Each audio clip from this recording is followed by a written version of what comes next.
Welcome to నేడే చూడండి. రాజేష్ విజయన్ ప్రధాన పాత్రలో నటించిన చిత్రం హలో జూన్. అహ్మద్ కబీర్ తెరకెక్కించిన ఈ సినిమాను అనిల్ రెడ్డి, వి జయప్రకాష్ సంయుక్తంగా ఈ సినిమా నిర్మించారు. ఒక అమ్మాయి జీవితంలో డ్రీమ్స్ ఎలా ఉంటాయనే అంశం ఆధారంగా తెరకెక్కింది ఈ చిత్రం. ఆద్యంతం వినోదాన్ని పంచుతూనే ఆలోచింపజేసేలా ఈ సినిమా ఉంటుందని చిత్ర యూనిట్ తెలిపింది. అన్ని వర్గాల ప్రేక్షకులకు నచ్చే అంశాలన్నీ ఈ సినిమాలో పుష్కలంగా ఉన్నాయని చిత్ర యూనిట్ తెలిపింది. మ్యూజిక్ డైరెక్టర్ ఇప్తి అందించిన సంగీతం ఈ సినిమాకు ప్రధాన ఆకర్షణగా నిలవనుంది. జితిన్ స్టానిస్ ఈ సినిమాకు ఛాయాగ్రాహకుడిగా పనిచేశారు. మలయాళంలో విడుదలైన ఈ సినిమా అక్కడ మంచి ఆదరణ పొందింది. ఈ సినిమా మరో వారంలో తెలుగు ప్రేక్షకులను కూడా అలరించనుంది. ఆహా ప్లాట్ఫామ్ ద్వారా తెలుగులో స్ట్రీమింగ్ కానుంది.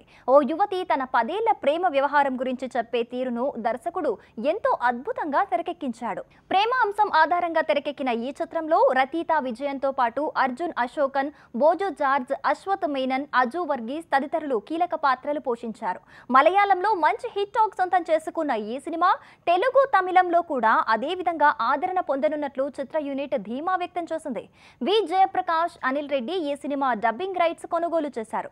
తెలుగు, తమిళ వర్జన్ రూపకల్పనలో కీలక భూమిక పోషించారు. ప్రేక్షకులను ఆకట్టుకునే విధంగా అన్ని హంగులతో సినిమాను సిద్ధం చేస్తున్నారు. ఏప్రిల్ 1 నుంచి ఆహాలో స్ట్రీమింగ్ కానుంది. ఓ మంచి ఫీల్ గుడ్ సినిమా చూడాలని అనుకునేవారు ఏప్రిల్ 1 వరకు వేచి చూడాల్సిందే.